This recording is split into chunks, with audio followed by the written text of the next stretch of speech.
And पो। तो आज का हमारा जो टॉपिक स्टार्ट होने वाला है वो क्या है? इलेक्ट्रोस्टैटिक। आपको थंबनेल में दिख रहा होगा, लेकिन यहां पर मैंने लिख रखा है क्या? इलेक्ट्रिसिटी। तो सबसे पहला सवाल तुमसे ये बनता है कि इलेक्ट्रिसिटी नाम सुनते ही तुम्हारे दिमाग में क्या आता है, बताओ?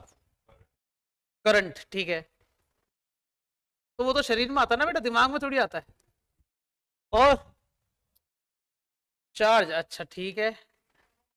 और बिजली। हाँ? क्या क्या क्या? और ठीक है। और बस यही है, और कुछ है? पिकाचू। ले भाई, पिकाचू भी आ गया। और ये जगह खाली है, तुम्हारे लिए छोड़ रखा है।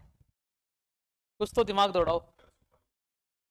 है सुखपाल? कहाँ पर बेटा? सुखपाल इसको गुस्से में देख रहा है कि तेरे को इसलिए बताया था कि तू भरी सभा में मेरी बेइज्जती करे। लो बताओ ना बच्चों, और क्या क्या है? इलेक्ट्रिसिटी नाम सुनते ही तुम्हारे दिमाग में और क्या क्या आ सकता है? इलेक्ट्रिसिटी नाम सुनते ही और क्या क्या? ये जो भी तुम कुछ बता रहे हो, किसके हिसाब से बता रहे हो? 10th क्लास के कंसेप्ट के हिसाब से बता रहे हो या 12th के क्लास के हिसाब से बता रहे हो? 10th के हिसाब से बता रहे हो। तो और कुछ जगह खाली पड़ी है, बताओ। Flux, okay. इलेक्ट्रिक फील्ड, ठीक है। इलेक्ट्रिक फील्ड और गॉस, अच्छा थोड़ा लेवल में चल रहे हो तुम, ठीक है। तो मतलब यहीं पर रह जाते बच्चे थोड़ा पर, है ना? इलेक्ट्रिसिटी नाम सुनते ही तुम्हारे दिमाग में जो आता है वो है या तो करंट या फिर चार्ज, और भी बहुत सारी चीजें है ना। किसी के दिमाग में बिजली भी आती है। तो यहाँ पर फोकस किसका कर रहे हैं बच्चों? अपन चार्ज का फोकस कर रहे हैं, क्योंकि इलेक्ट्रिसिटी बिना करंट के नहीं आ सकती, और करंट बिना चार्ज के, even current depends on charge. जबकि यूनिट एंड डायमेंशन में मैंने तुम्हें बताया कि fundamental quantities are those quantity which have tendency to does not depends on any other physical quantity, जो किसी और पर निर्भर नहीं करती। और फंडामेंटल में एम्पियर भी आता है। एम्पियर मतलब करंट। इसका मतलब करंट या एम्पियर को किसी और पे डिपेंड नहीं होना चाहिए था, बट करंट डिपेंड हो रहा है किस पर? चार्ज पर। तो पहले करंट आया या पहले चार्ज आया? पहले करंट आया। नहीं बेटा, तुम स्विच बोर्ड को हाथ लगा के देखो, पहले करंट ही आएगा। फिर पता चलेगा कि अंदर शरीर में ना चार्ज फ्लो करने लग गए with respect to time, that is called current. लेकिन हाँ, 10th क्लास में तुम्हें करंट पहले पढ़ाया जाता है, चार्ज के ऊपर चर्चा नहीं होती। लेकिन डिपेंड्स क्या होता है? Current depends on charge. इसका मतलब हम पहली चर्चा किस पर करने वाले हैं? चार्ज की। तो इस चर्चा के आधार पर हम कुछ क्विक रिवीजन करने वाले हैं। किसका बच्चों? केमिस्ट्री की कुछ छोटी छोटी चीजें हमें पता होनी चाहिए ना, जिसमें तुम्हें डाल्टन के बारे में पता होगा बच्चों। बताओ, डाल्टन ने क्या करा था?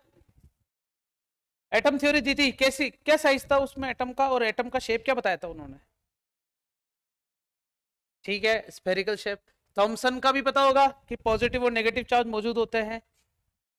प्लम पुडिंग मॉडल है, ठीक है। रदरफोर्ड का अल्फा पार्टिकल स्कैटरिंग, यही था ना कि पॉजिटिव चार्ज सारा का सारा सेंटर में मौजूद है, बाकी सारा नेगेटिव चार्ज कहाँ है? आसपास मौजूद है, ठीक है। फिर बोर ने क्या दिया? शेल ऑर्बिट्स के बारे में बताया। और ये क्या, श्रोडिंजर के अंदर कि इलेक्ट्रॉन जो है वो क्लस्टर बना रहा। क्लस्टर मतलब एक गुच्छा, है ना? क्लाउड्स हो गया, गुच्छा हो गया, ऐसा बना रहा है, ठीक है ना। एक और था बच्चों, चैडविक्स 1932। मतलब एटम की जो लास्ट चर्चा हो रखी है ना, वो कहां तक हो रखी है बच्चों? क्या तुम मानते हो 1932 तक ही एटम की लास्ट चर्चा हुई है? जवाब है नहीं। मैं तुम्हें 19, अरे यार कितना बढ़िया कलर है, मैं तुम्हें 1946 की बात बता सकता हूँ या 47 की बात बता सकता हूँ। ओपनहाइमर ने एटम के अंदर और इतनी अच्छी स्टडी कर ली है कि हिरोशिमा नागासाकी का आविष्कार कर दिया उसने। मतलब हिरोशिमा नागासाकी को अपन आज तक इसलिए जानते क्योंकि उसके ऊपर बम गिरा है। अगर नहीं गिरता तो आज जानते क्या अपन? सिंगापुर में कितनी सिटीज है तुम बता सकते हो? लेकिन हिरोशिमा नागासाकी के बारे में तुम्हें अच्छे से पता है कि वहीं पर पटाखा फूटा था। दिवाली सबसे बड़ी, ठीक है। कोई बात नहीं, ये छोटा मोटा अपन को पता होना चाहिए। उसी के साथ लास्ट में एटम को क्या बताया गया है कि अंदर कौन मौजूद है हमारे पास? इसको क्या कहते हैं बच्चों अपन? न्यूक्लियाई है ना? क्या है ये? न्यूक्लियाई, जिसे अपन इंग्लिश में क्या कहते हैं बच्चों? नाभिक। नाभिक में कौन कौन मौजूद है बच्चों? प्रोटॉन, और कौन मौजूद है? और न्यूट्रॉन और प्रोटॉन जो नाभिक में मौजूद है, उसके चारों तरफ चक्कर कौन काट रहे हैं ये बच्चों? इलेक्ट्रॉन्स। बहुत बढ़िया। थोड़ा छोटा कर देता हूँ। तो कुछ छोटी मोटी चीजें मैं बताना चाहूंगा, वो ये है कि पोजीशन, इलेक्ट्रॉन की पोजीशन कहाँ है बच्चों?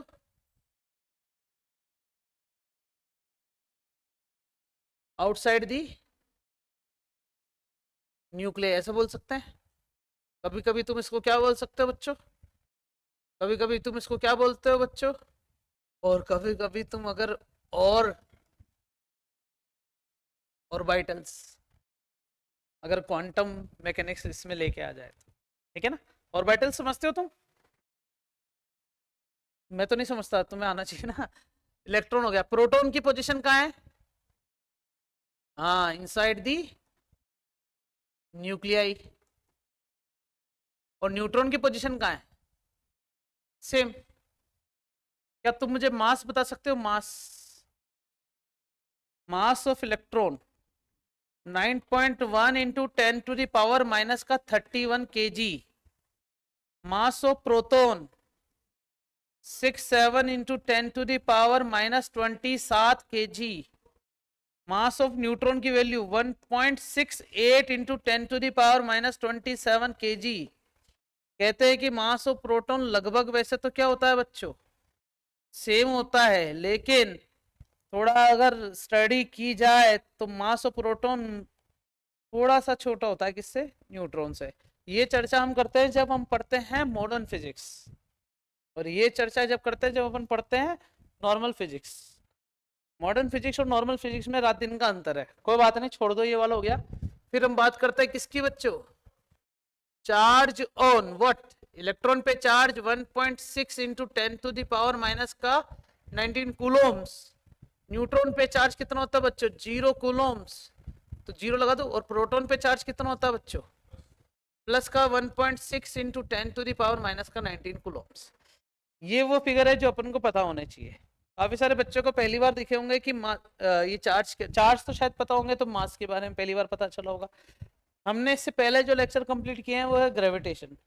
तो जब ग्रेविटेशन में हमने देखा तो दो मास युक्त बॉडी के बीच में अट्रैक्शन फोर्स होता है, इसलिए मैंने इन दोनों का मास भी यहाँ पर कंसिडर किया है।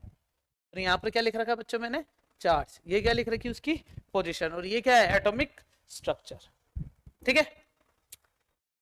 इतनी सारी चर्चा करने के बाद क्या बाय डिफॉल्ट हमें किस पर जाना चाहिए? तो इसलिए हमारी जो अगली हेडिंग आती है वो क्या है बच्चों? चर्चा ऑन चार्ज। तो हम चर्चा करेंगे किस पर बच्चों? चार्ज पर। तो चार्ज पर चर्चा करने के लिए सबसे पहला सवाल क्या आता है कि इलेक्ट्रिसिटी वर्ड का ओरिजिन आया कहां से एक्चुअली में? You can see the statement William Gilbert, 17th century. कहानी कहां से स्टार्ट हुई है बच्चों? 1700 से। तुम जानते हो न्यूटन ने ग्रेविटेशनल लॉ कौन से सन में निकाला था? 1628 है ना, मतलब 16th सेंचुरी में। कहते हैं कि न्यूटन के युग में, न्यूटन के युग में जो फिजिक्स थी ना, वो वाली फिजिक्स थी जो दिखने वाली होती थी, इसलिए उसका नाम भी फिजिक्स ही था। फिजिकली देखा जा सकता था। एप्पल मुंह पे गिर गया, है ना? 16th सेंचुरी में साइंटिस्ट ने जितना देख के लोगों को ज्ञान दिया जा सकता था वो दिया। तो देखा हुआ ज्ञान खत्म हो चुका था। क्या तुमने कभी चार्ज को देखा है? बट तुम चार्ज को फील कर सकते हो। देख नहीं सकते बट फील कर सकते हो, उसका मतलब उसका प्रेजेंस है या नहीं है? एग्जिस्टेंस तो है उसका। तो न्यूटन ने जो भी थ्योरीज अपनी दी है वो सब दिखने वाली थ्योरीज थी। 16th सेंचुरी से 17th सेंचुरी का दौर जैसे खत्म हुआ तो जो न्यू साइंटिस्ट, न्यू जनरेशन आई, उन्होंने उस फिजिक्स पे काम किया जो फील की जा सकती है, एग्जिस्टेंस है बट दिखाई नहीं दे सकती। That is called charge. तो कहते हैं कि जो इलेक्ट्रिसिटी शब्द हमारे पास आया ना, ये कब से आया हुआ बच्चों? 17वीं सेंचुरी से। ठीक है, एक वर्ड है बच्चों, ग्रीक रूट का एक वर्ड है जिसका नाम क्या है? इलेक्ट्रॉन। इलेक्ट्रॉन का मतलब होता है एम्बर, एम्बर मतलब होता है अंगार। क्या होता है बच्चों? तुमने एम्बर नाम पहले कभी सुना है बच्चों? कैसे, कहाँ सुना है? मैंने यहाँ सुना है। स्पेलिंग सही है क्या? Double P? अब सही है। जॉनी डेप की लुगाई का नाम है एम्बर, पता है तुम्हें? है ना? उसने अपना नाम अंगार पे रख रखा है, तभी तो उसने अंगारे उगले थे। ठीक है। जानते हो क्या कंट्रोवर्सीज के बारे में? हाँ, फेमिनिज्म। ठीक है, छोड़ो। तो कहानी है कि जॉनी डेप की जो लुगाई थी, उसका मैटरनल जो था, छोड़ो मैं बता देता हूँ। एक्चुअली में क्या होता है, जब तुमने किसी मशीन को कट कट करते हुए देखा होगा, जब मार्बल कटिंग हो गया, ठीक है, किसी लोहे को काटते हुए भी देखा होगा तुमने, किसी ग्राइंडिंग मशीन से, किसी से भी, एग्जॉस्ट से देखा होगा, पावर एग्जॉस्ट से भी देखा होगा, तो वहां से छोटे छोटे पार्टिकल निकलते हैं।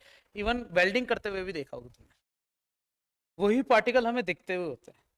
तो ऐसे ही ग्रीक रूट से एक वर्ड निकाला गया कि ये अंगार जैसे ही होते हैं। इलेक्ट्रिसिटी कुछ ऐसा ही है जिसका फ्लो होता है और इलेक्ट्रिसिटी जनरेट होती है। तो वो जो एम्बर मतलब जो इलेक्ट्रॉन, उसका नाम बाद में क्या रख दिया गया बच्चों?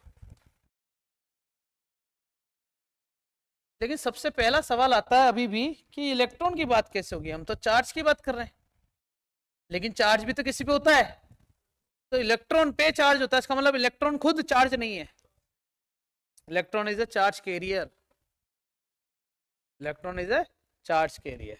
जैसे तुमने देखा होगा, एक इंसानी जीव के अंदर दो प्रकार के व्यक्तित्व होते हैं। कैसे कैसे? एक अच्छा और एक बुरा। देखा होगा, एक सफेद कलर का आता पंख लगा के, एक लाल कलर का आता सींग लगा के, लाल कलर की पूंछ, वो उसको बताता नहीं ये मत कर, वो कह रहा नहीं तुझे करना चाहिए, मतलब समझ गए ना? वैसे ही यहां पर भी चार्ज को, इंसानी जीव दो चार्ज लेके चलता है, एक पॉजिटिव और नेगेटिव। इलेक्ट्रॉन केवल नेगेटिव चार्ज कैरी करके चलता है। ऐसे ही पॉजिटिव चार्ज कैरी करने के लिए किसको जगह दे रखी है बच्चों? प्रोटॉन को। फिर भी हम चर्चा किस पर करने जा रहे हैं? चार्ज। चार्ज का ओरिजिन क्या रहा? तो चार्ज का ओरिजिन जो हमारा रहता है वो यहां से स्टार्ट होता है। 1602 से 1686 तक ये जिंदा हो गया, मर लिया। क्या नाम है इसका? कुछ ऐसे ऐसे खतरनाक नाम आएंगे जिसको मैं पढ़ नहीं पाऊंगा बच्चों ना, लेकिन मैंने तुम्हारे सामने हिस्ट्री के हिसाब से रख रखा है। इसने पता है क्या कर रखा है? इसे क्या कहते हैं बच्चे? क्या कहते हैं इसे? Electric charge generator. इसने क्या करा कि एक वुडन ब्लॉक से इस लीवर को पकड़ के गोल गोल घुमाते हैं ना, तो वुडन ब्लॉक जब वुडन ब्लॉक के टच होके घूमती है, तो उसके आसपास के जो पड़े हुए छिलके होते थे ना लकड़ी के, वो नाचने लग जाते थे। अब तुम्हें ये तो समझ में नहीं आएगा, लेकिन तुम उस तरीके से समझ में आएगा कि जब तुम पेंसिल के छिलके को ऐसे रगड़ के फैला दो और स्केल को ऐसे बाल पे रगड़ो और उसके पास ले जाओ, तो वो नाचने लग जाएंगे। अब समझ में आ गया है ना? पेंसिल के छिलके जो होते हैं उनको रगड़ के ऐसे फैला दो, फिर जो स्केल होती है, पटरी होती है हमारी, उसको ऐसे बाल पे रगड़ो और उसके पास ले जाओगे तो वो धीरे धीरे नाचना स्टार्ट किया। इवन रबड़ जो होता है ना तुम्हारा, रबिंग वाला, है ना, इरेजर, उसके भी जो छोटे छोटे पार्टिकल होते हैं ना, उसके साथ भी ये वाला खेल खेला जा सकता है। इसे क्या कहते हैं बच्चों? Electric charge generator. 1600 के अंदर इसने इलेक्ट्रिक चार्ज जनरेटर बना दिया। देखो बच्चों, जब न्यूटन के ऊपर पेपल गिरा हुआ था, इसको ये चीज समझ नहीं आई, तो उस समय इसे तो क्या लगा होगा? जादू। इसे तो क्या लगा होगा? जादू। तो इस जादू को के साथ हुआ क्या, वो देखते हैं। कुछ ऐसी मशीनें बना दी। ये सारी की सारी क्या है बच्चों? ये इलेक्ट्रोस्टैटिक जनरेटर है। वर्ड वापस क्या आ गया बच्चों यहाँ पर? इलेक्ट्रोस्टैटिक। ले भैया, इलेक्ट्रोस्टैटिक कैसे आ गया? अभी तक तो हम क्या पढ़ रहे थे? इलेक्ट्रिसिटी पढ़ रहे थे।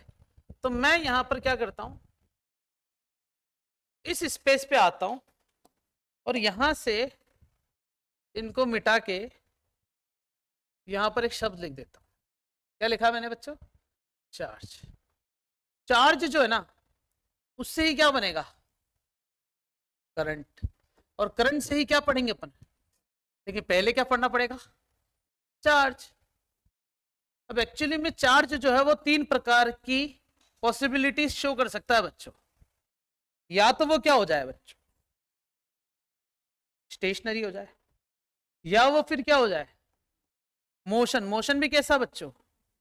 Uniform motion. और या फिर क्या हो जाए वो? या तो वो पागल हो जाए। 3 चीजें हो सकती है, या तो चार्ज खड़ा रहे, या चार्ज मोशन में रहे, या चार्ज क्या हो जाए? पागल। पागल में तीनों पॉसिबल है बच्चों। या तो वो स्टेशनरी भी हो सकता है, मोशन में भी हो सकता है, एक्सेलरेटेड भी हो सकता है। पागल का मतलब ये हुआ। इसका मतलब जब चार्ज स्टेशनरी हो जाता है तो उसमें इलेक्ट्रो जो है वो स्टैटिक हो चुका है। सही है, इसे बोलते हैं इलेक्ट्रो जो है वो डायनेमिक हो चुका है। डायनेमिक समझते हो? चल रहा है। इससे पता है शुद्ध भाषा में मैग्नेटिज्म भी बोलते हैं। क्या बोलते हैं बच्चों? इसका मतलब चार्ज के फ्लो से मैग्नेटिज्म आता है। Magnetic effect of current 10th class में सुना होगा तुमने ये नाम। किसी करंट कैरिंग वायर के चारों तरफ मैग्नेटिक फील्ड जनरेट हो जाता है ओरेस्टेड एक्सपेरिमेंट से।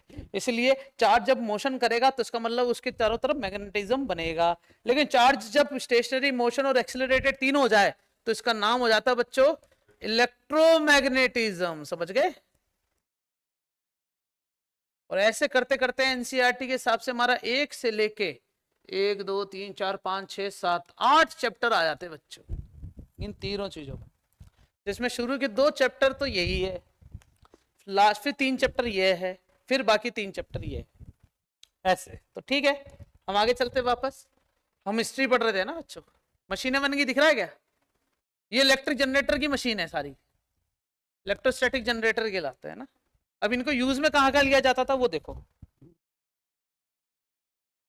Often these were used for entertainment, या तो लोगों को जादू दिखाने के लिए एंटरटेनमेंट के तरीके से यूज में लेते थे, या फिर क्या करने के लिए?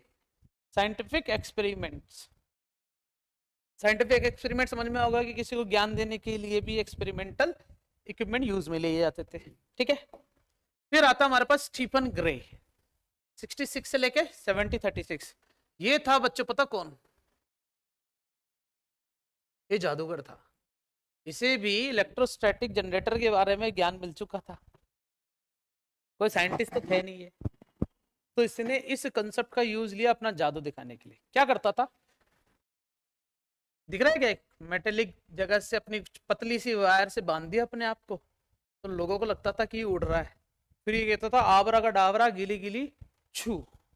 उस चक्कर में क्या होता था कि नीचे ये जो ऑब्जेक्ट पड़े ना, इनके ऊपर पड़े थे पेपर के टुकड़े, और जैसे ये हाथ फैलाता तो पेपर के टुकड़े इसके हाथों पे आके चिपक जाते थे। तो क्या होता था कि पीछे एक जना दिख रहा है हाथ से लकड़ी मार रहा है इसको, है ना, दिख रहा है क्या तुम्हें? तो डंडा इसको मार नहीं रहा। इसने क्या कर रखा है कि उस कोई भी रोड, कोई भी मेटेलिक रोड हो सकती है, उस रोड को रगड़ा किसी कपड़े से और उसकी बॉडी के टच कर दिया, तो उसकी बॉडी पर चार्ज आ गए। जब चार्ज आ गए तो चार्ज आने की वजह से जो पेपर पार्टिकल्स थे वो भी इसकी तरफ क्या होने लग गए? अट्रैक्ट होने लग गए। तो लोगों को क्या लगा कि आबरा का डाबरा गीली गीली छू। कोई साइंटिस्ट नहीं था, स्टीफन ग्रे ने बहुत सालों तक इसका एक्सपेरिमेंट अपने जादूगरी दिखाने में करता था और लोगों से दवा के पैसे लेता था। मस्त जीवन चल रहा था इसका। ठीक है, फिर आया हमारे पास कौन? नाम बहुत खतरनाक है बच्चों ना, तो मैं पढ़ूंगा नहीं है नाम, लेकिन मैं ये बता सकता हूं कि अभी भी 17th सेंचुरी के अंदर, 1800 भी स्टार्ट नहीं हुआ है, 17th सेंचुरी के अंदर ही लोग पैदा होके मर रहे हैं और कुछ कुछ चीजें बना रहे हैं। ये एक है ना इनिशियल कैपेसिटर है। कैपेसिटर का काम बताओ क्या होता था?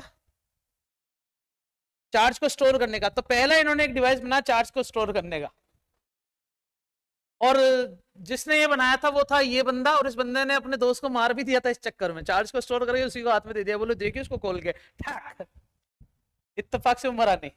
ये दिखा बच्चे क्या लिखा है? Nearly killed his friend discharging the capacitor. इसने कैपेसिटर को चार्ज तो कर दिया लेकिन डिस्चार्ज करने के लिए मैंने दोस्त को बोल दिया देखिए देखिए इसमें क्या है। सही है, तो ये भी थे जिन्होंने कुछ चार्ज को स्टोर करने का कुछ प्रोसेस देखा।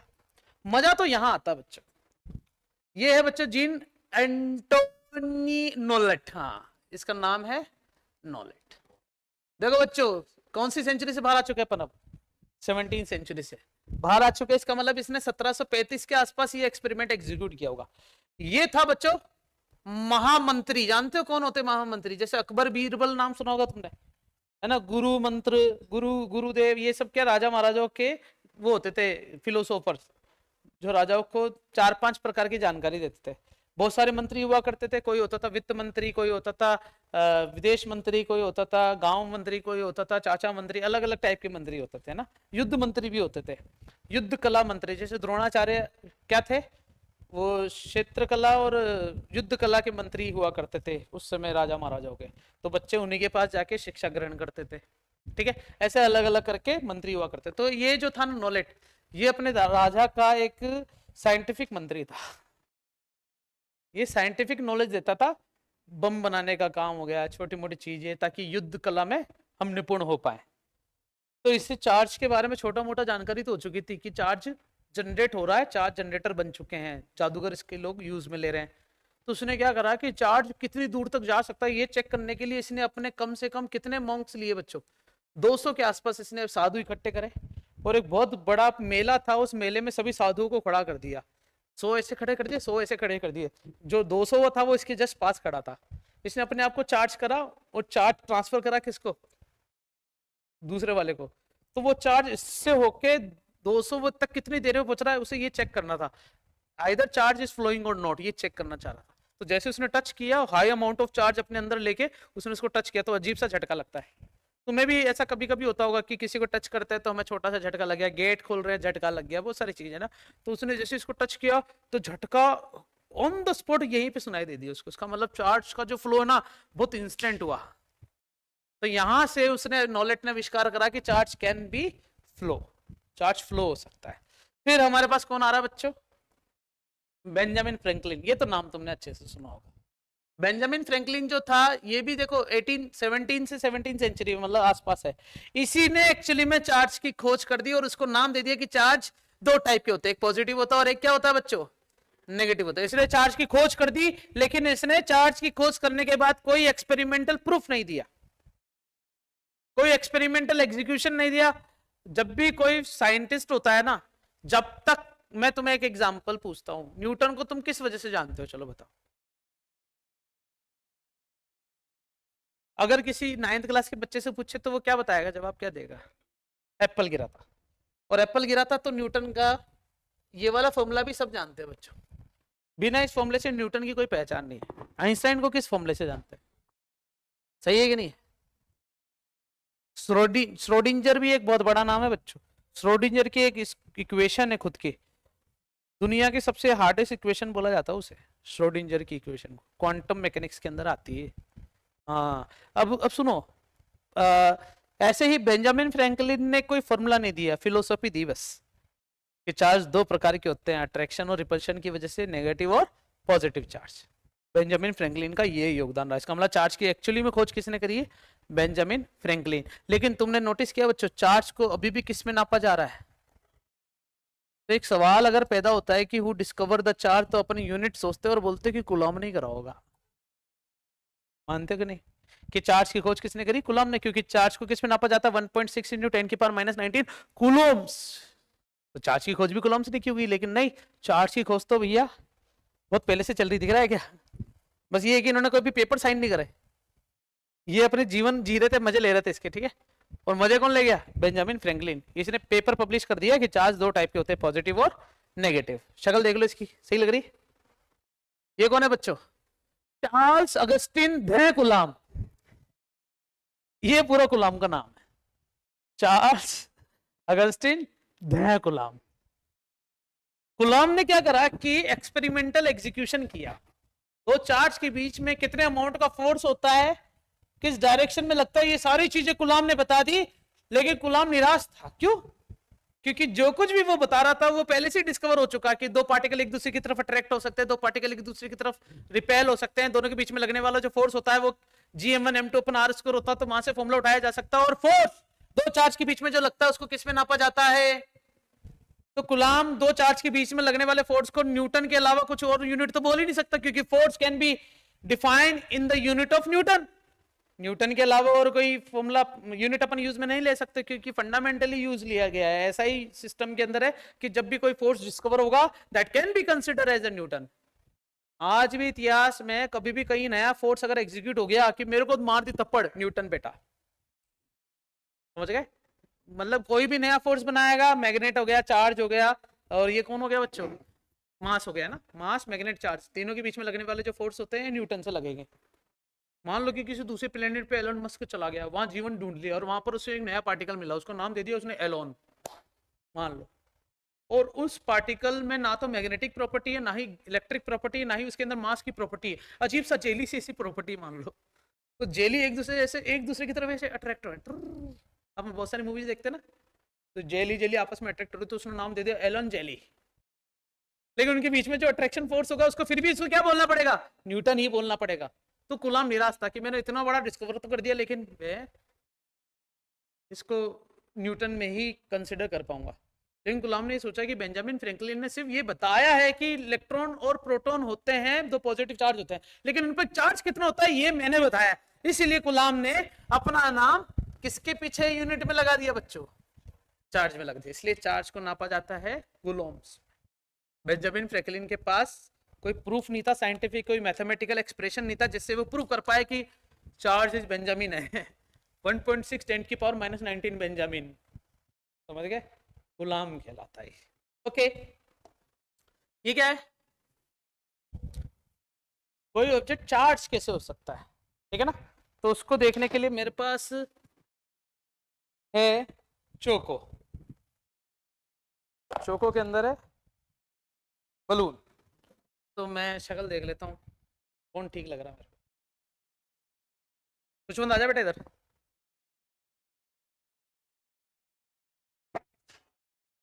हाँ, बैटरी,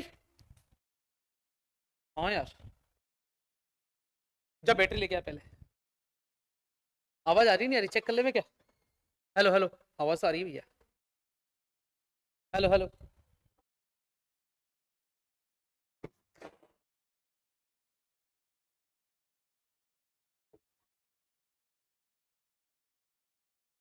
हीलियम बलून ला रहे हो क्या? 600 रुपये? वो सिलेंडर वहां तक लेके आया था, 600 रुपये लिए? 700? 600 लिए, 700 लिए, 100 रुपये का हिसाब गड़बड़ा रहा है, देख लो।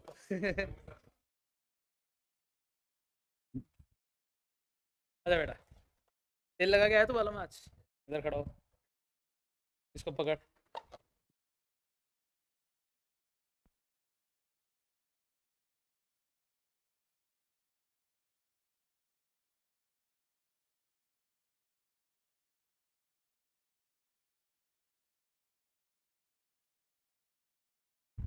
वाह, क्या लाइट जली! देखे माइक चल रहा नहीं चल रहा? हेलो हेलो हेलो, सही है, ठीक है। तो क्या है बच्चों हमारे पास heading? How might an object become charge. तेरी हाइट बहुत ज्यादा बेटा, तुम नीचे खड़ो, ये सही रहेगा। तो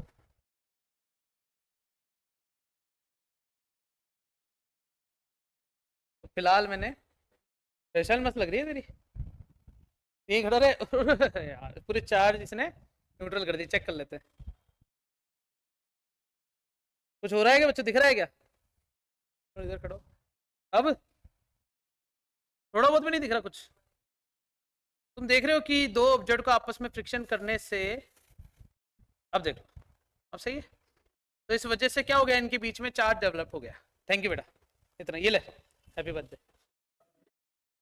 तो दो बॉडी को आपस में रब करने से दोनों का पार्टिकल डिफरेंट था, दोनों का पार्टिकल नेचर भी डिफरेंट था, और दोनों का आपस में रब करने की वजह से एक दूसरे की तरफ अट्रैक्ट होने लगे। हुआ कैसे ये मैं तुम्हें बताता हूँ, है ना? मुझे बताओ कि इसके बाल के जो पार्टिकल है वो बलून पे गए या बलून के पार्टिकल इसके बालों में गए? क्या लगता है? ऑब्वियस बात है, बालों में ही होती है जुएं तो, इसके नहीं थी, है ना? तो जो पार्टिकल इसके बालों में मौजूद थे, चाहे वो कोलाइड हो सकते हैं, कोलाइड विलियन कहते हैं ना, कोलाइड सॉल्यूशन पार्टिकल्स होते हैं छोटे छोटे, या तो वो इसकी बलून पर लग गए होंगे, या कुछ भी कचरा वचरा कुछ भी हो सकता है, अगर ये नाके नहीं आया होगा। और अगर नाके आया होगा फिर भी इसके बालों पर अगर कुछ मौजूद होगा तो वो डस्ट हो सकती है, वो बलून पे चलेगी। तो इसका मतलब हम कह सकते हैं कि इसकी बॉडी के कुछ पार्टिकल उठ के कहाँ चले गए? छोटे छोटे बलून पे चले गए। तो हम ऐसा कह सकते हैं कि ये है कौन, खुशवंत। सही स्पेलिंग तेरी है, खुशवंत स्पेलिंग सही है तेरी। इसके बाद एच आता है, देखना एच लिखा होता है। अब सही है। खुशवंत, खुशवंत के पास मान लेते हैं कि 109 इलेक्ट्रॉन थे और 109 प्रोटॉन थे। सही है। और उसके पास में क्या लेके आया बच्चों, बलून, है ना। जब मैं इसके बलून लेके आया, ये मैं हूं ना, ये रहा बलून, ठीक है। मैं इसके पास जब बलून लेके आया और इसको रब किया, तो रब करते ही क्या हो गया कि इसके पास लगभग कितने हो गए, 11 इलेक्ट्रॉन आ गए बलून के पास। तो इसके पास 11 इलेक्ट्रॉन की क्या हो चुकी है बच्चों, कमी। अब खुशवंत देखो निराश एकदम, प्रोटॉन तो अभी भी कितने हैं, क्योंकि वो तो न्यूक्लियस होते हैं, प्रोटॉन को वहां से थोड़ी निकाल सकते हैं रब करने से। तो बताओ 109 में से 11 माइनस करो, 99। सही है क्या।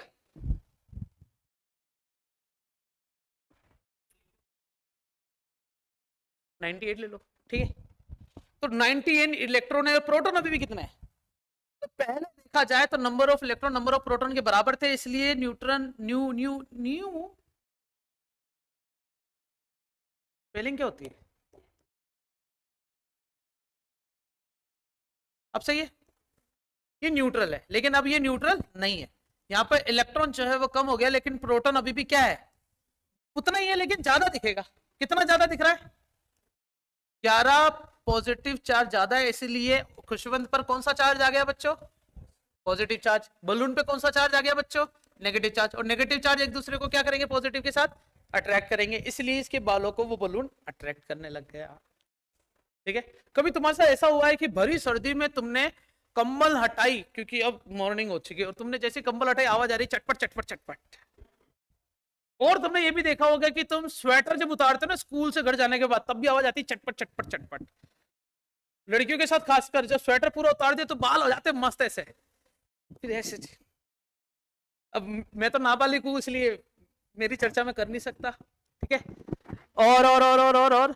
और क्या, मैंने तुम्हें शायद एक मेरा एक्सपेरिमेंट बताया होगा, मतलब एक्सपेरिमेंट नहीं है, घटना थी वो तो, कि मैं आराम से मेरे बिस्तर पे सो रहा था, और बिस्तर पर मैंने ना तकिए को ऐसे पकड़ के खींचा ना, तो वो जो चादर थी उस पर मेरा हाथ था, और ऐसा करते ही वो चमकने लग गई चादर। अंधेरा था पूरा कमरा, मैंने ऐसा करा तो वो चादर चमकने लग गई। मैंने कहा सुपर पावर्स। स्पाइडरमैन के साथ भी यही हुआ था एक रात को, है ना। फिर मैंने ऐसे ऐसे करके देखा, कुछ नहीं हुआ ना। फिर मैंने वापस चादर को इस हाथ से पकड़ के ऐसे करा, आवाज आई, फिर चमका, ऐसे करा फिर चमका, ऐसे करा फिर चमका। मेरे को बड़ी खुशी हुई, मैंने करके वो चमकता गया चमकता गया। तो मैंने सोचा मैं लाइट ऑन कर देता हूँ, फिर चालू करो। जैसे मैंने लाइट करा एकदम से पड़ा झटका, बट पता है कि मेरी बॉडी का पूरा चार्ज मैंने कहां से उठा लिया, स्विच बोर्ड से। स्विच बोर्ड से मेरा सर्किट कंप्लीट हो गया, और मुझे लगा एक मस्त स्वीट सा झटका, और वो खुशी में किसी को बता नहीं सकता था। फिर मैंने लाइट ऑन करके फिर उसको करके देखा, तब मुझे चमकता हुआ कुछ नहीं देखा। फिर मैंने लाइट बंद करने की मेरी हिम्मत नहीं हुई, मैं झाड़ू लाया, मैंने लाइट बंद करी। फिर मैंने वापस करा तो हो रहा था। फिर मैं चद्दर ओढ़ के सो गया। फिर मैं जब सुबह उठा तब मैंने हटाया, तब आवाज आ रही थी चटपट चटपट। कहानी खत्म। ये पूरा सिनेरियो जो था वो किसका था बच्चों, चार्जिंग, है ना। बिकम मेरी बॉडी चार्ज हुई, वो भी किस वजह से, रगड़ने से। तो चार्जिंग का जो मेथड होता है ना, ये तो वो है जो विजिबल है, जो देखा जा सकता है। और भी बहुत सारे मेथड है, इसलिए हम स्टार्ट करते हैं सबसे पहले मेथड ऑफ चार्जिंग। तो मेथड ऑफ चार्जिंग में तीनों नाम लिख दो बच्चों पहले यहाँ पर। चलो यही लिख देता हूँ ना, यहाँ लिख देता हूँ मैं, मेथड ऑफ चार्जिंग। कितने प्रकार के होते हैं बच्चों, पहला बाय फ्रिक्शन, दूसरा बाय कंडक्शन, और तीसरा बाय इंडक्शन। तो चर्चा का विषय पहले क्या लेते बच्चों अपन, method of charging by friction. में फ्रिक्शन की बात तो अपन ने सबसे पहले एक्सपेरिमेंट एग्जीक्यूट करके मैंने देख ही लिया। तो मैं तो मैं सिर्फ एक सीक्वेंस बताता हूं कि किसको किससे रगड़ने पर किस पर पॉजिटिव आएगा और किस पर नेगेटिव आएगा। That is the sequence. Fur, glass, wool, human hair, silk, cotton, amber. Amber amber मतलब अब यहां पर अंगार तो ले नहीं सकते अपन, है ना। तो तुमने देखोगे प्लास्टिक की पन्नियां होती है, जो फरिया फरिया कहते हैं जैसे ना, होली दिवाली पे काम में लेते हैं ना अपन सजाने के लिए, प्लास्टिक की जो चमकीली पन्नियां, वो ही ले सकते अपन। पॉलीएथीन, प्लास्टिक, पीवीसी, एबोनाइट, इनमें से कौन सी चीज है जो तुम्हें पता नहीं कि सर इसके बारे में एग्जांपल देके समझाओ, बताओ। एबोनाइट के बारे में तुमने पेन नाम सुना है? पेन कौन सा वाला? फ्राई पैन, कुकर, ये वो। इनमें देखोगे तुमने एक ब्लैक कलर का मटेरियल होता है हैंडल, जो हीट नहीं होता और तुम उधर से ही पकड़ के खाना बनाने का प्रयास करते हो, सही है। छोटू बाद में पलट लेना पेपर, आवाज यहां तक आ रही है कि मैंने ये सीक्वेंस 12th क्लास में बहुत लंबा लिखवा रखा है, यहाँ पर इतना काफी है ना। क्या है? फ्राई पैन के अंदर जो ब्लैक कलर का मटेरियल होता है ना, वो जिस मटेरियल का बना होता है उसे अपन क्या कहते हैं? एबोनाइट। और सुनना, पर तुम्हें पता ही है हाँ? कहाँ बेकेनाइट? नहीं मेरे को तो नहीं पता, वो तो होता होगा। हाँ क्यों टाइम वेस्ट करे। गिलास जानते हो बच्चों? कल ही थी मेरे पास एक। वुल जानते हो? हाँ? वुल वुल वुल ऊन ऊन ऊन ऊन ऊन। ह्यूमन एयर जानते हो बच्चों? देखे हुए समय हो गया। सिल्क पता है तुम्हें? सिल्क वो डेरी मिल्क वाली नहीं है ये, ठीक है। कॉटन भी पता ही है, वो रुई होगी। एम्बर मैंने तुम्हें बता दिया, वो फरी। फरी और पॉलीथीन एक साथ रख रखा है। पॉलीथीन थोड़ी मोटी होती है, फरी थोड़ी पतली सी होती है। ये इतनी पतली होती है कि इस जो रेश होते हैं ना सिल्वर कलर के इसके, इसको तुम कपड़े से रगड़ोगे ना और ऐसे हवा में उड़ाओगे तो बिल्कुल ऐसे जाऊ चूहे की जैसे ऐसे फैल जाएंगे चारों तरफ, स्फेरिकल ग्रेविटेशनल फील्ड बनाएंगे। समझ गए क्या? कुछ ऐसा हो जाएगा ये।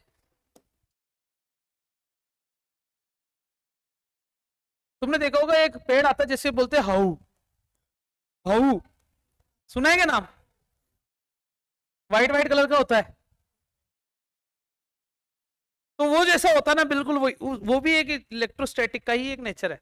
चुपचाप से बैठे रहते हैं, एयर के इन्फ्लुएंस में आते एकदम से फैल जाते हैं। पता है तुम्हें? तुम उसको टच करोगे ना तो थोड़ा सा सिकुड़ने का प्रयास करेंगे, फैले हुए नहीं रहेंगे तब। सुना है कि भी देखा है ऐसा कुछ? एक हमारे गली में था ऐसा एक पेड़, भरत सर के घर पे ही है ना। और भरत को मैंने बोला कि तेज सांस ले और उसको फूंक मार। मैंने फूंक मारने से पहले उसके सामने रख दिया जब उसने सांस ली। अब तुम्हें समझ में आ गया क्या हुआ होगा उसके साथ। मतलब उसके साथ जो हुआ ना वो तो ठीक था, उसने मेरे साथ जो किया वो मैं नहीं बता सकता। चलो ठीक है।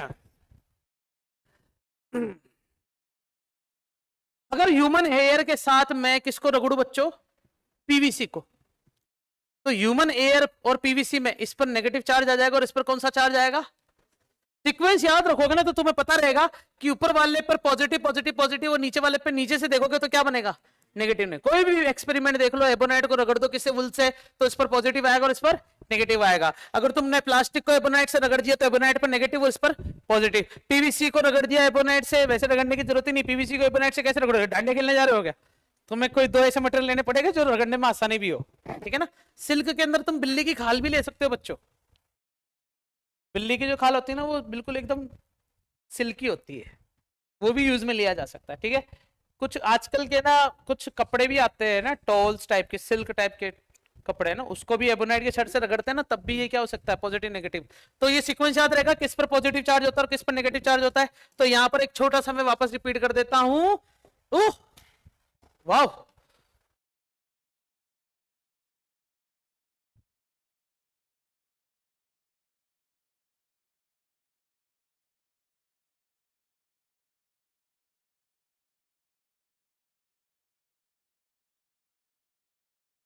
कलर कौन सा ले? रेड कलर से रहेगा।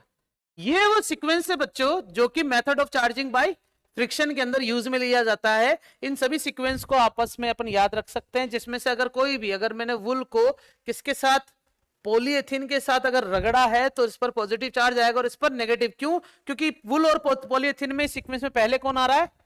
वूल आ रहा है। यहीं पर अगर मैं सिल्क को रगड़ता हूं किससे बच्चों, एबोनाइड के साथ, और इस पर कौन सा चार्ज आएगा, पॉजिटिव, और इस पर कौन सा चार्ज आएगा, नेगेटिव। इसी प्रकार अगर मैं फर को रगड़ता हूं किसके साथ बच्चों, एम्बर के साथ, या फर को रगड़ता हूं किसके साथ, प्लास्टिक या पीवीसी के साथ, तो ऊपर वाले के साथ हमेशा कौन सा पॉजिटिव चार्ज, नीचे वाले के बाद हमेशा negative charge. This is the sequence for method of charging by friction. एक एक नंबर के क्वेश्चन अगर बनाने पड़ते हैं तो इस टाइप के बनाए जा सकते हैं, तो तुम्हें सीक्वेंस याद होना चाहिए ताकि तुम आंसर आसानी से लिख सको। बाकी बातें आगे। Method of charging by friction हमारा कंप्लीट होता है यहां पर। अब स्टार्ट होता है कौन सा बच्चों, method of charging bye conduction. Conduction के अंदर क्या होता है वो मैं तुम्हें थोड़ा सा सीक्वेंस के हिसाब से समझा देता हूं।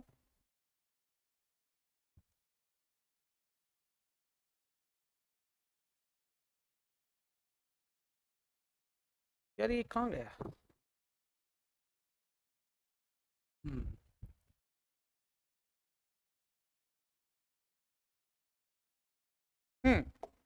देखना जरा, बाय क्या लिख रखा है बच्चों मैंने, कंडक्शन। कंडक्शन में होता क्या है, ये मैं जो डायग्राम बना रहा हूं ये तुम्हें अच्छा लगेगा बच्चों,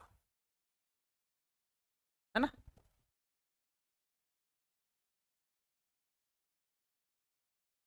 ठीक है,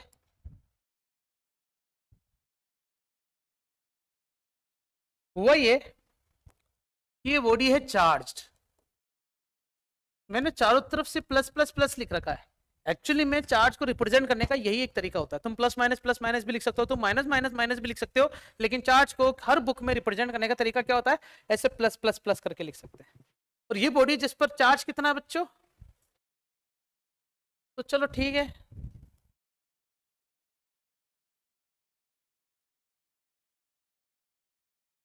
इसकी वजह से Benjamin Franklin, unit by COULMBS coulombs, represent by Q C। ठीक है, इसको नहीं लिखते, रिप्रेजेंट किससे करते हैं बच्चों, Q से। तो यहां पर मैंने बताया कि इस पर चार्ज है कुछ ना कुछ, कितना है, कैपिटल Q, और इस पर चार्ज कितना है बच्चों, 0 है। नेट चार्ज क्या है इस पर, 0। बहुत बढ़िया, मैंने इसको इसके साथ कनेक्ट कर दिया। तो मैं इसको समझाने के लिए एक छोटा सा कंसेप्ट बताना चाहूंगा, ठीक है। वो कंसेप्ट है कि बॉडी है ए और एक बॉडी है क्या बच्चों, बी, जिसका टेम्परेचर है T1, उसका टेम्परेचर पता है कितना है, 0। टेम्परेचर T1 ना मान के क्या मान लेता हूँ, T मान लेता हूँ। थोड़ी देर बाद मैंने क्या करा कि इस ए को इस बी के साथ चिपका के रख दिया, तो क्या होगा बताओ, हाँ तुमने क्या बोला बच्चों, हीट का क्या होगा बच्चों, ट्रांसफर होगा। क्यों होगा हीट का ट्रांसफर, क्योंकि क्योंकि क्योंकि हीट का ट्रांसफर होने का मेन कारण, अब बताओ क्या हीट का ट्रांसफर होगा क्या, इसका टेम्परेचर भी टी है, इसका भी टेम्परेचर टी है, दोनों को चिपका के रख दिया, तो इसमें हीट का ट्रांसफर होगा क्या, तो बताओ हीट का ट्रांसफर क्यों हुआ था, टेम्परेचर डिफरेंस की वजह से। हीट एक एनर्जी है बच्चों, हीट क्या है, तो आज से ही चार्ज के लिए बता दो, चार्ज भी क्या है बच्चों, एक एनर्जी ही है। चार्ज भी क्या है बच्चों, एक एनर्जी, में कितने सारे ई आ गए, चार्ज एक एनर्जी है, ठीक है। तो इसमें भी चार्ज का ट्रांसफर होगा। अगर मैंने इसको साथ इसके साथ क्या कर दिया बच्चों, कनेक्ट कर दिया एक वायर से, तो इसमें किसका फ्लो होगा बच्चों, चार्ज स्टार्ट्स फ्लोइंग। और क्यों होगा फ्लो, क्योंकि इस बॉडी का पोटेंशियल V था और इस बॉडी का पोटेंशियल 0 था, दोनों में पोटेंशियल डिफरेंस हुआ और दोनों में चार्ज का ट्रांसफर होने लग जाएगा। मुझे बताओ इन दोनों में हीट का ट्रांसफर कब तक होगा, जब तक क्या बराबर ना हो जाए, टेम्परेचर TA बराबर TB ना हो जाए। इसी प्रकार इसका भी टेम्परेचर पोटेंशियल VA बराबर VB ना हो जाए। समझ गए क्या बच्चों, ये A और B ऑब्जेक्ट का पोटेंशियल डिफरेंस था, दोनों को जोड़ा तो दोनों में हीट का ट्रांसफर हुआ, चार्ज का ट्रांसफर हुआ। और वो चार्ज का ट्रांसफर कब तक होता रहेगा, जब तक दोनों का टेम्परेचर सेम ना हो जाए, दोनों का पोटेंशियल सेम ना हो जाए, दोनों में पोटेंशियल डिफरेंस ना आ जाए। ठीक है, मैंने मेरे दोस्त को लेके बैठा, उसने कहा कि मुझे ये चैप्टर पढ़ा दे। मैंने मेरे दोस्त को चैप्टर पढ़ाया। क्यों पढ़ाया? क्योंकि हम दोनों में डिफरेंस था। किस बात का? नॉलेज का। मेरे को ज़्यादा आ रही थी और उसको कम था। अब मैंने उसको पढ़ाना स्टार्ट किया, तो क्या मुझे तुम्हें ऐसा लगता है कि जब मैं उसको पढ़ाना स्टार्ट करूंगा तो मेरी नॉलेज में कमी आएगी और उसकी नॉलेज में वृद्धि होगी? ऐसा होगा क्या? ऐसा तो नहीं होगा, लेकिन नॉलेज का ट्रांसफर हो रहा है, इसका मतलब है ना। कब तक होता रहेगा? जब तक दोनों को चैप्टर समझ ना आ जाए। मुझे तो आई, उसको भी चैप्टर समझ में आ जाना चाहिए, तब तक मैं उसको पढ़ाता रहूंगा। और जैसे ही दोनों का लेवल सेम हो जाएगा, मैं उसको पढ़ाना बंद कर दूंगा। ठीक है ना। तो उसमें चैप्टर की नॉलेज का डिफरेंस था, इस वजह से हमारे बीच में कन्वर्सेशन होती रही। Conservation, conversation. ठीक है। तो method of charging bye conduction कहलाता है। कंडक्शन के अंदर ये बोला जा सकता है कि एक दूसरे के चिपक के बैठे है। फिर आता है हमारे पास method of charging by induction. क्या लिखा है बच्चों ने? Method of charging by induction. तो मैं इसके बारे में कुछ ज्यादा ज्ञान दूंगा नहीं, सिर्फ इतना सा बताऊंगा कि मान लेते हैं कि क्लास में दो प्रकार के बच्चे, और दोनों क्या है? बेस्ट फ्रेंड्स है, BFF, best friends for ever. जिसमें से एक तो है पढ़ाकू और एक है लड़ाकू। लड़ाकू पढ़ाकू नहीं है, पढ़ाकू लड़ाकू नहीं है। चाहिए, समझ गए क्या? लेकिन दोनों बेस्ट फ्रेंड। अब हुआ है कि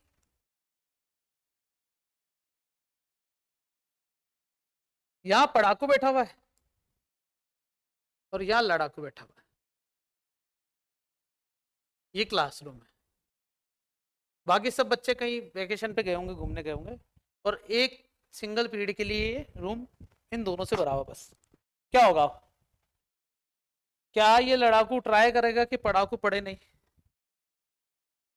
या पढ़ाकू ट्राई करेगा कि लड़ाकू पढ़े? बताओ, दोनों में से क्या होना चाहिए? पॉसिबिलिटी ज्यादा किसकी है? लड़ाकू वाले की पॉसिबिलिटी ज्यादा है कि वो पढ़ाकू को पढ़ने ना दे। क्यों शोर है? सही बात है ना। लेकिन क्या पढ़ाकू ट्राई करेगा कि लड़ाकू भी पढ़े? बिल्कुल नहीं करेगा, उसका ध्यान पढ़ने में रहेगा। लड़ाकू फिर से ट्राई करेगा, पेंसिल फेंकी, शॉर्पनर फेंका, रबड़ फेंका। अच्छा, इसको यहां तक आने की कोई अनुमति नहीं है, ये यहां तक नहीं आ सकता कि बाल पकड़े चलना खेलते हैं, ऐसा नहीं करेगा ये वहीं से बोलता रहेगा, उसको कंटिन्यूअसली बोलता रहेगा, बोलता रहेगा, बोलता रहेगा, 10 मिनट, 15 मिनट, 25 मिनट। और वो लड़ाकू एक समय बाद क्या होने लग जाएगा? डीट मतलब हो जाएगा कि यार अब नहीं हो पा रहा मुझसे। पढ़ाकू अभी भी पढ़ रहा है, तो एक टाइम ऐसा आएगा कि लड़ाकू को लगेगा कि चलो मैं भी कुछ पढ़ लेता हूं। इसे कहते हैं मेथड ऑफ पढ़ना बाय इंडक्शन। बिना रगड़े, बिना टच किए पढ़ने लग गया।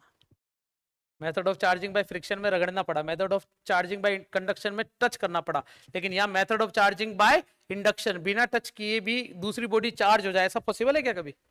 है। जब किसी इलेक्ट्रिक फील्ड में किसी अनचार्ज बॉडी को रख दिया जाए ना, तो वो उससे इन्फ्लुएंस होकर चार्ज हो जाती है, जिसे बोलते हैं method of charging by induction. तो मैं ये टॉपिक यहाँ नहीं पढ़ा रहा, फिलहाल मैंने सिर्फ तुम्हें छोटा मोटा ज्ञान दिया है।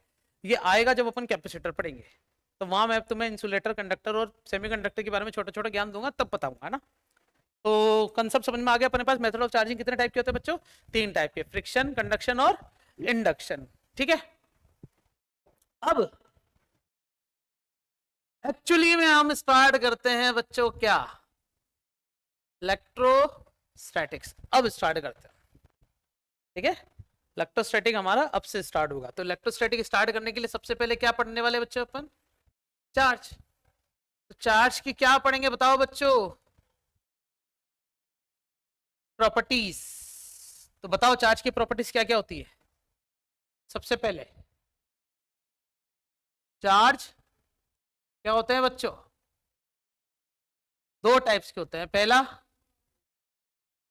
पॉजिटिव चार्ज और दूसरा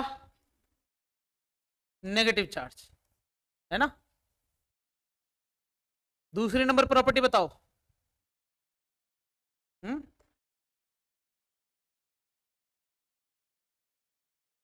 like charges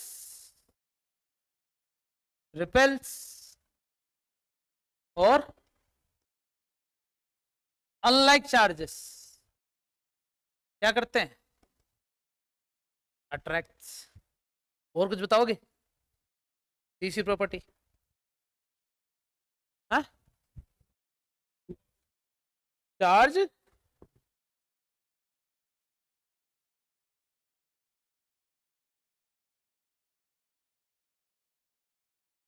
charge is conserved. Conserved का मतलब, क्योंकि चार्ज एक क्या है बच्चों, मैंने बोला ना एनर्जी, और एनर्जी क्या होनी चाहिए हमेशा। उसको समझने के लिए मैंने कोई एक शेप लिया,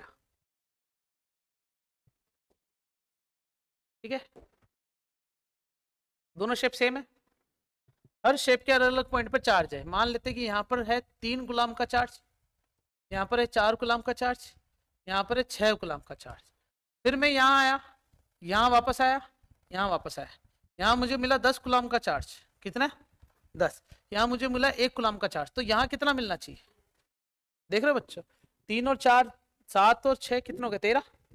तो 10 और 1 12 11, और यहाँ पर कितना बचा। तो कहते हैं कि हर पॉइंट पर चार्ज का पोजीशन, हर पॉइंट पर चार्ज का मैग्नीट्यूड तो चेंज हो सकता है, but for whole system charge is always conserved। सही है क्या बच्चों? इसको समझाने के लिए अभी भी कौन सी प्रॉपर्टी बच्चों, third property, that is charge is conserved. तो इसको मैं समझाने के लिए किसका एग्जांपल लेने वाला हूं, केमिस्ट्री का कंसेप्ट, 10th क्लास का, बड़ा बेसिक कंसेप्ट है, ठीक है। कोई रिएक्शन बताओ बढ़िया वाली, मस्त वाली, कोई भी रिएक्शन मैं लिख दूं जो यहाँ पर, फिर बाद में अपन उसको बैलेंस करेंगे, सही है ना। बोलो, मेरे को याद नहीं कोई। Zn SO4, Zn2 SO4 होता है, Zn SO4 होता है, Zn2 प्लस Cu, Cu हाँ कॉपर, बस इतना ही। डायरेक्ट कॉपर अकेला मौजूद होता है कैसे? अरे कोई बड़ी इक्वेशन बताओ यार, क्या किस, मैंने भी किस पे विश्वास कर लिया, छोड़ो। अगर मैं अल्कोहल को CS2 C2H5OH को मैं पानी मिला दूं, पानी क्यों मिलाऊं बच्चों, पानी तो सैटरडे नाइट को मिलाएंगे, फिलहाल मैंने एसिड मिलाया इसमें, मिला सकते हैं क्या अपन?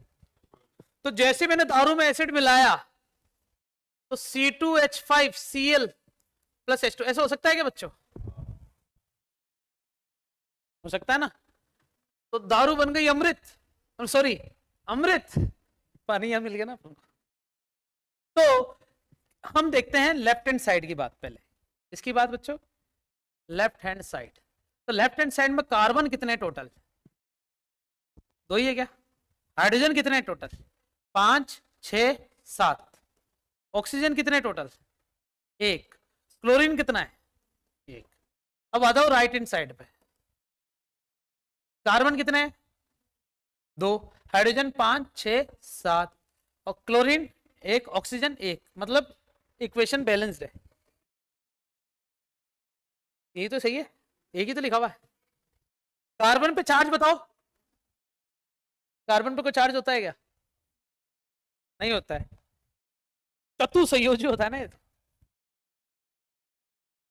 अरे नहीं नहीं, क्या होती है इसकी वैलेंसी, 4 की होती है, इस पर कोई चार्ज नहीं है, इस पर मतलब कहीं पे भी कोई भी चार्ज नहीं है भी हमारे पास, तो सारे न्यूट्रल है। ये भी बैलेंस्ड है, ये भी बैलेंस्ड है, ये पूरा भी क्या है, बैलेंस्ड है, और ये भी क्या है, बैलेंस्ड है। पूरे होल सिस्टम के लिए देखें तो लेफ्ट हैंड साइड पर जितना भी चार्ज है वही राइट हैंड साइड पर है क्या। अब ऐसे क्वेश्चन जो है मेरे पास अभी तो नहीं है बताने को, बट तुम ट्राई करना। चाहे तुम क्या उठाना बच्चों, या फिर डीसी पांडे जी, या फिर एसएल जी। हाँ जी, मेथड ऑफ चार्जिंग वाला जो टॉपिक होता है ना, इनिशियल टॉपिक, उसमें से 2-4 क्वेश्चन होंगे। उसमें तुम्हें ना ऐसा बता दिया जाएगा कि किसकी कमी है, लाइक ना ऐसा क्वेश्चन आ सकता है, ZnSO4 copper sulphate zinc zinc. यार मेरे को इक्वेशन याद क्यों नहीं आ रही है, तो इक्वेशन याद आ जाए तो काम हो जाए।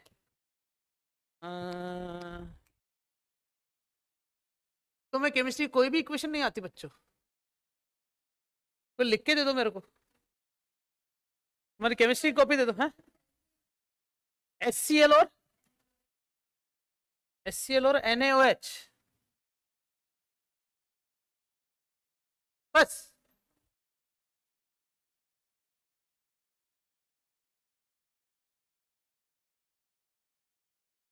छोड़ो ना, मैं मेरी एक बढ़िया सी इक्वेशन उठा ही लेता हूँ, रुको।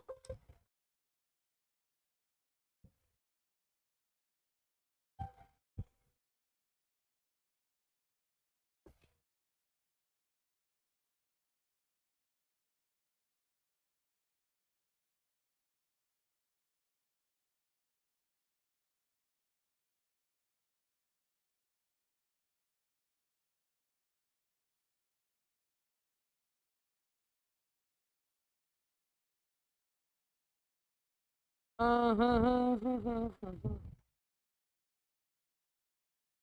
2 मिनट, थोड़ा सा देख ही लेता हूँ मैं, इक्वेशन मिल जाएगी तो बढ़िया। इलेक्ट्रोस्टैटिक,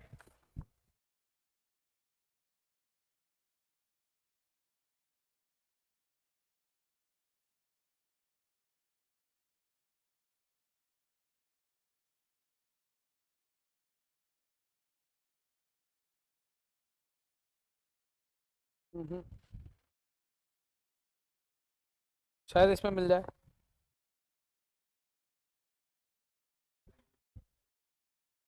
तेईस MB की फाइल है।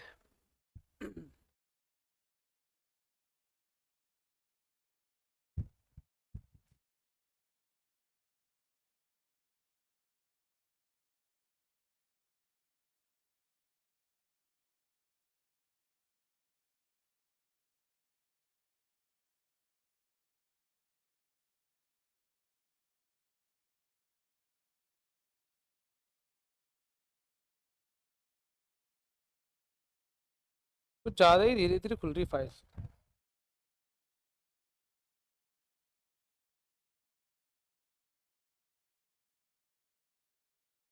कैपेसिटर डीसी पांडे खोलिए मैंने।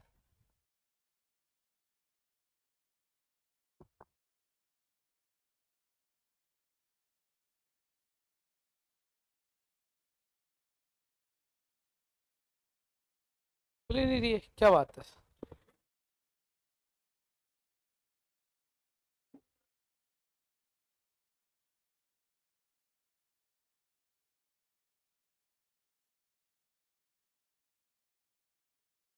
खुला खुला खुला।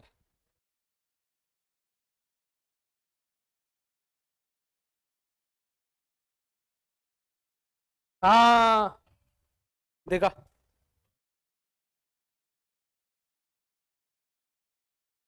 हाँ चल जाएगा काम। देखो भैया, SN2++2HG2+ एंड Hg2 2++x, ऐसा क्वेश्चन आ जाए, समझ गए, इस टाइप का क्वेश्चन। तो मैं इस x पर टोटल चार्ज पूछा जा सकता है, और x मतलब वही SN ही होगा ये बचा कुचा। तो x मतलब SN पर बचा कुचा चार्ज कितना होगा ये अपन को बताना है ना, उसकी पावर क्या लिख देता हूं मैं, एक्स। तो स्टार्ट करें बच्चों। एसएन क्या है बच्चों? हाँ इन है तो एच जी क्या है? एच जी तो अपन बात करते हैं नेट चार्ज। एचएन पे नेट चार्ज कितना है? प्लस का 2। एच जी पे कितना है? प्लस का 4। सही है क्या? दो दो नहीं 4, तो नेट चार्ज कितना हो गया हमारे पास? प्लस का 6। अब इधर आओ, यहां पर एसएन पे टोटल चार्ज कितना मान लेता हूं? एक्स। और एच जी पे कितना है? 2 2 जा 4। नेट चार्ज कितना हो गया? और कंजर्वेशन की वजह से दोनों क्या हो जाने चाहिए, तो एक्स बराबर कितना हो जाएगा? दैट इज, तो एक्स की वैल्यू भी कितनी आ गई बच्चों? +2। अगर ये एच जी 2 नहीं होता, केवल एच जी होता, तब तो सीधा हो जाता। ठीक है, गड़बड़ तो नहीं हो रही? ये क्या है? अच्छा, मैं यहां से थोड़ा सा करेक्शन कर देता हूं इसको। ये अगर आगे होता तो दो दो नहीं 4 लिखता मैं, तो कितना बचा हमारे पास? तो नेट चार्ज कितना बचा? अब कंजर्वेशन ऑफ चार्ज लगा दो इधर, तो कितना हो जाएगा? 6 is equal to X plus 2। तो एक्स की वैल्यू कितनी हो जाएगी बच्चों? प्लस आया अपने आप ही आंसर, इसलिए यहां पर भी क्या लिख दूंगा मैं? एक्स की वैल्यू क्या मिल रही है मुझे बच्चों? एस एन प्लस का 4।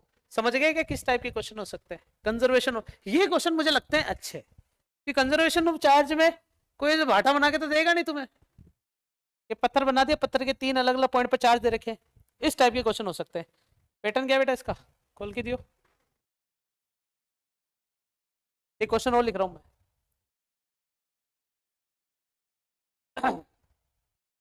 मैं देख रहा हूं गलत है, अब बोल ही दे। 1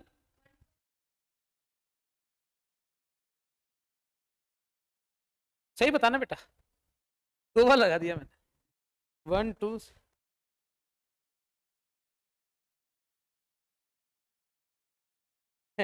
चेंज कर लेना घर जाके, क्या है इसमें? 3Cu plus 2NO3 minus plus 8H plus and 2NO plus 3CuX plus 4H2O। समझ गए क्या बच्चों? है ना? एक और क्वेश्चन लिख देता हूं। CR7, हाँ CR7 है ना? CR7 plus 6FeX plus 14H plus and 6Fe3 plus 2CR7 plus 7H2O। सही है। और एक नॉर्मल सा क्वेश्चन है हमारे पास, MnO4 minus plus 5Fe2 plus 8H plus and 5FeY plus Mn2 plus H2O4। सही है। ये है हमारे पास, क्या है इसे क्या कहा जाता है बच्चों?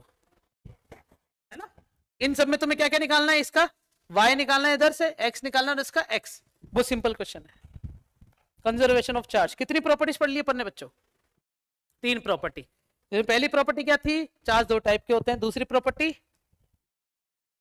लाइक चार्ज और अनलाइक चार्ज। तीसरी प्रॉपर्टी चार्ज कंजर्व होता है। चार्ज कंजर्व का अपन ने न्यूमेरिकल भी कर लिया। फिर देखो बच्चों, 4th नंबर पे क्या आता है? 9 smallest member of charge is कौन? इलेक्ट्रॉन जो होता है वो स्मॉलेस्ट मेंबर ऑफ चार्ज होता है। इसका मतलब इलेक्ट्रॉन को और तोड़ा जा सकता है अब, लेकिन हमारे सिलेबस में इलेक्ट्रॉन को तोड़ा नहीं जा सकता। बट इलेक्ट्रॉन को फिर भी तोड़ा जा सकता है। 2 इलेक्ट्रॉन बाई 3 लिख सकते हैं, इलेक्ट्रॉन बाई 2 लिख सकते हैं। इससे अपन पता है क्या बोलते हैं बच्चों? क्वार्ट्ज। क्वार्ट्ज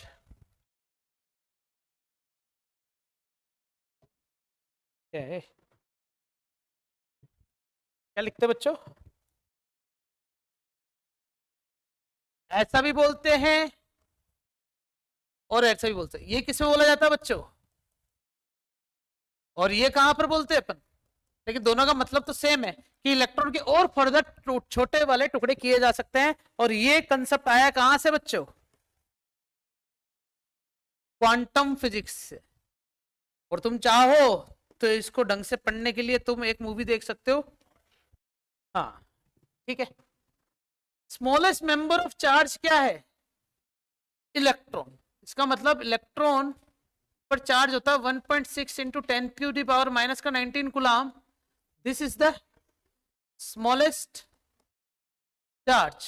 इससे छोटा चार्ज कभी मौजूद नहीं हो सकता। अब पांचवी प्रॉपर्टी, फिफ्थ, क्या हो सकती है? इससे अपन कहते हैं क्वांटाइजेशन ऑफ चार्ज। अब क्वांटाइजेशन ऑफ चार्ज का मतलब क्या हुआ? क्वांटीकरण ऑफ आवेश। आवेशों का क्वांटीकरण। क्वांटी का मतलब होता है क्वांटिटी। समझ गए क्या? क्वांटी का मतलब क्या होता है? क्वांटिटी। इसका मतलब हो गया कि आगे ले लो, फिफ्थ वाले है ना, कि क्वांटाइजेशन ऑफ चार्ज का मतलब होता है जो चार्ज की जो क्वांटिटी होती है ना, क्यू। क्यू मतलब चार्ज होता है, इसी क्वांटिटी वो होती है एन और यू। क्या लिख दिया ये? अरे वो 11th क्लास में घुस गया थोड़ा, न्यूमेरिकल वैल्यू और यूनिट है ना। तो यहां पर आएगा एन ई। एन मतलब नंबर ऑफ चार्ज, और बेसिकली एन जो है वो किसको बताता है बच्चों?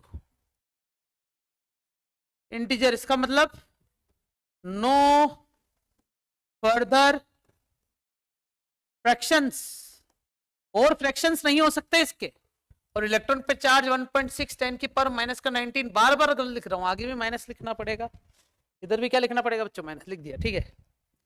तो हमारे पास ये जो मैंने चार्ज लिखा है Q बराबर एन ई, तो ये एन हमेशा आया समझ में? क्या लिखा है? ये नॉन डेसिमल नंबर होता है हमेशा।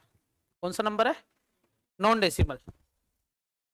तो तुम चार्ज को ऐसे लिख सकते हो बच्चों, 2 इलेक्ट्रॉन, 4 इलेक्ट्रॉन, 6 इलेक्ट्रॉन, माइनस का 6 electron, but you will never write 2.5 electron. समझ गए क्या? तुम कभी भी 1/2 इलेक्ट्रॉन ऐसा भी नहीं लिख सकते। फर्दर इलेक्ट्रॉन को और तोड़ा नहीं जा सकता। लेकिन क्या तुम ऐसा लिख सकते होगे बच्चों, 3.5 कूलोम्स? बताओ, या 3.5 इलेक्ट्रॉन, दोनों में से क्या लिख सकते हो? कूलोम्स लिख सकते हैं, इलेक्ट्रॉन नहीं लिख सकते। तो यहां पर सुनना, 1 कूलम ऑफ चार्ज का मतलब क्या हुआ? क्यू की वैल्यू कितनी दे दी, और ये किसके बराबर हो गया? N E. अच्छा, एक बराबर अगर एन है, ई की वैल्यू 1.6 10 की पावर माइनस का क्या है बच्चों? का डिवाइड कर दो तो number of electron presents in 1 coulomb of charge का मतलब समझ गए बच्चों? क्या बन चुका है ये? ये क्वेश्चन बन गया है। क्या लिखा है क्वेश्चन पढ़ो। 1 कूलम चार्ज में कितने इलेक्ट्रॉन मौजूद होते हैं, ये पूछा अपन से, है ना। तैयार? यहां पर लिख रहा हूं बच्चों में, Q is equal to N E, छोटा करता हूं, तो 1 इज इक्वल टू एन 1.6 10 की पावर माइनस का 19 का क्या कर दूंगा मैं? डिवाइड कर दूंगा। कर दूं? क्या आ जाएगा आंसर? पॉइंट हटेगा, ऊपर 0 आएगा, 10 की पावर 19 ऊपर जाके प्लस हो जाएगा, नीचे क्या बच रहा है? 16। 1 2, मैं डिवाइड करना सिखाऊं बच्चों तुम्हें? 19 में से पहले तो 3 0 बाहर निकालो, कितने बचेंगे? सही है।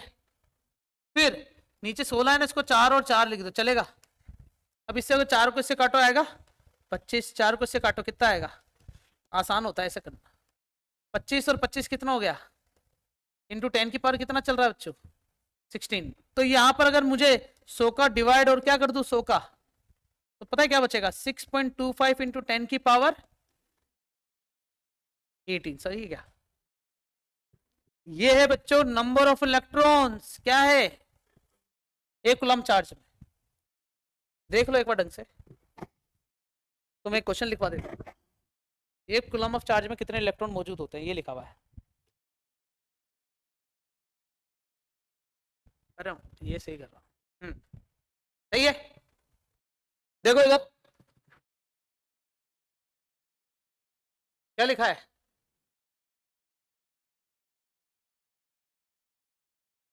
6 कूलम ऑफ चार्ज में क्या निकालना तुम्हें बच्चों, नंबर ऑफ इलेक्ट्रॉन्स निकालने, दैट इज,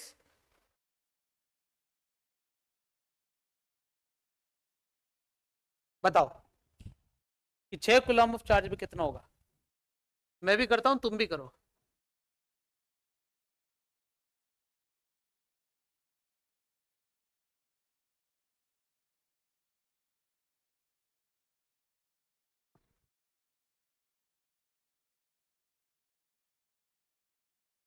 कर लिया बच्चों तुमने, मैंने भी कर लिया, ठीक है। माइनस के 6 कूलम में कितने होंगे इलेक्ट्रॉन, तो ये माइनस का 6 ही था। आंसर तो सेम आएगा, बस प्लस और माइनस लगा देना। जब माइनस का कूलम आ रहा है इसका मतलब नेगेटिव चार्ज, का मतलब इलेक्ट्रॉन आए हैं, और जब प्लस का 6 कूलम पूछा इसका मतलब इलेक्ट्रॉन गए हैं।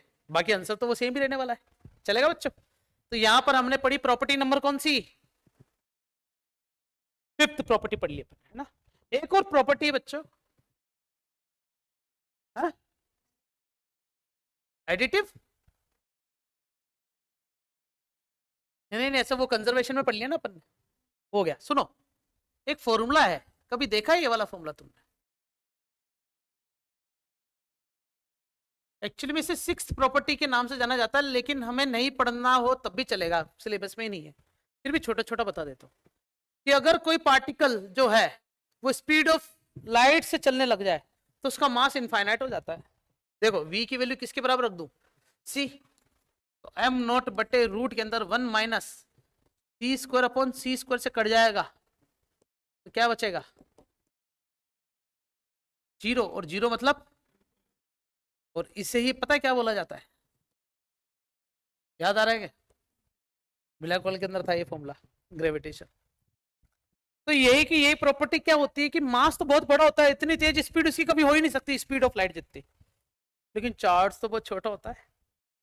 तो चार्ज को मगर ऐसे भी कर दो ना, चल, तो वो इतना ज्यादा एनर्जेटिक हो जाएगा, इतनी तेज उसकी वेलोसिटी हो जाएगी कि वो लगभग उसकी वेलोसिटी सी के आसपास हो जाती है। चार्ज बहुत छोटा होता है ना, इसलिए इलेक्ट्रॉनिक गन भी होती है, मशीन होती है, स्टार वॉर्स है, तो ये इतना ही तेज हो जाती है कि इसकी स्पीड लगभग इसके बराबर हो जाती है। जब हो जाती है तो इसका इसमें डिवाइड होगा, तो 1 में से कुछ माइनस होगा, तो 1 में से कुछ माइनस होगा तो मास में वेरी होना चाहिए, तो चार्ज के मास में कुछ परिवर्तन होना चाहिए, क्योंकि चार्ज बहुत हल्का है। अगर वो बहुत तेज आएगा तो उसका मास और छोटा होना चाहिए, क्योंकि इलेक्ट्रॉन का मास कितना बताया मैंने, 9.1 इंटू 10 की पावर माइनस 31। तो अजम्पशन ये था कि क्या इससे और छोटा हो सकता, तो जवाब है नहीं। तो इसका मतलब चार्ज जो है वो इस इक्वेशन पे डिपेंड नहीं करता है, लेकिन मास करता है, और चार्ज का मास इतना तेज वेलोसिटी होने के बावजूद भी इस इक्वेशन पे डिपेंड नहीं करेगा। इसी और सिर्फ किसमें काम आई थी बच्चों, ग्रेविटेशन के नियम में। यहाँ चार्ज में काम की है ही नहीं, लेकिन ये अपने सिलेबस में भी नहीं है, फिर भी मैंने तुम्हें मास का चार्ज से कंपेयर करके बता दिया कि वो चार्ज जो होते हैं वो इस इक्वेशन पे डिपेंड नहीं करते, चार्ज का मास कभी वेरी नहीं करेगा। चार्ज को और तोड़ा जा सकता है, वो क्वार्ट्ज था, लेकिन अपने सिलेबस के हिसाब से चार्ज को अब तोड़ा नहीं जा सकता। ये हुई चार्ज की प्रॉपर्टीज, है ना। तो नेक्स्ट सेशन में अपन क्या पढ़ने वाले हैं बताओ, आज अपने क्या क्या पढ़ा बताओ। हमने सबसे पहले देखा कि एक्चुअली में इलेक्ट्रिसिटी का मतलब स्टार्ट कहां से होता है, फिर अपन ने देखा कि चार्ज जो है वो 3 प्रकार के नेचर शो करेगा, जिसमें हमने सबसे पहले स्टार्ट करना था इलेक्ट्रोस्टैटिक, लेकिन इलेक्ट्रोस्टैटिक में घुसने से पहले मुझे हिस्ट्री ऑफ चार्ज बताने था, तो कुछ बेसिक केमिस्ट्री के बारे में बता दिया। फिर एटॉमिक स्ट्रक्चर, चार्ज का मास, प्रोटॉन का मास, इसकी बातें हो गई। कहां से इलेक्ट्रिसिटी वर्ड आया, ये कुछ एक्सपेरिमेंट चल रहे थे, जादूगर जादू दिखा रहे थे, ये दोस्त अपने दोस्तों को मार रहे थे, ये एक दूसरे के साथ नाच रहे थे, बेंजामिन मजे ले गया, अगस्टन धैकुलाम, how might an object become charge, सही है बच्चों, method of charging by Khushwant का एग्जांपल ये आ रहा है अपने पास। फिर ये वो सीक्वेंस है जिसपे अपन किसको किससे रगड़ेगी, किस पे पॉजिटिव किस पे नेगेटिव। फिर कंडक्शन हो गया, ये कौन सा है, इंडक्शन। ये कौन है, इलेक्ट्रोस्टैटिक। पढ़ने के लिए अपन ने पढ़ी चार्ज की प्रॉपर्टी, कितने प्रकार की होती है चार्ज की प्रॉपर्टी, 5 प्रकार की, बेसिक वैसे 6 बता दी। 5 प्रॉपर्टी चार्ज 2 टाइप के होते हैं, like charge, repel, attract. Third charge की ज्यादा बातें करी, थर्ड चार्ज पे एक न्यूमेरिकल आया, 2-3 न्यूमेरिकल मैंने होमवर्क दिए। फिर smallest member of charge electron आ गया, क्वांटाइजेशन पे एक न्यूमेरिकल बन गया, एक इलेक्ट्रॉन में कितने चार्ज होते हैं, ये भी एक कूलम में कितने इलेक्ट्रॉन होते हैं ये पता चल गया। 6 वाला तुमने मुझे करके दिया, और यहाँ पर अपन ने मास डिपेंडेंसी भी देख ली। नेक्स्ट लेक्चर में हम पढ़ेंगे बच्चों कूलम्स फोर्स, दो चार्ज और चार्ज के बीच में क्या फोर्स लगता है। यस बेटा उसका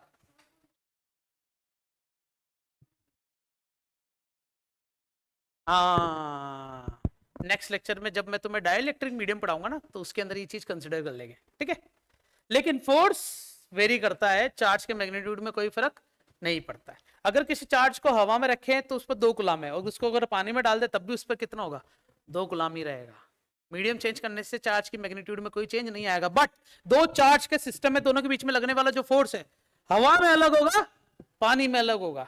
जैसे राज और सिमरन को तुम जानते हो, डीडीएलजे वाली, हाँ, दोनों एक जगह पर थे, कहां पर थे, स्विट्जरलैंड पता नहीं कहीं बाहर घूमने पढ़ने के लिए गए थे, तब उनके बीच में वहां पर अट्रैक्शन हो गया। लेकिन जैसे वो इंडिया वापस आए, अमरीश पुरी का फील्ड के अंदर उनको जीना पड़ा, तो उस फील्ड के अंदर अलग से फोर्स लगाना पड़ा उन्हें। तो फील्ड चेंज करने से अट्रैक्शन और रिपल्शन फोर्स जो है वो चेंज होता है, तो ये कूलम्स के अंदर चेंज हो सकता है, बट चार्ज की प्रॉपर्टी में कोई चेंज नहीं होगा। नेक्स्ट लेक्चर में मिलते हैं, thank you so much, bye bye.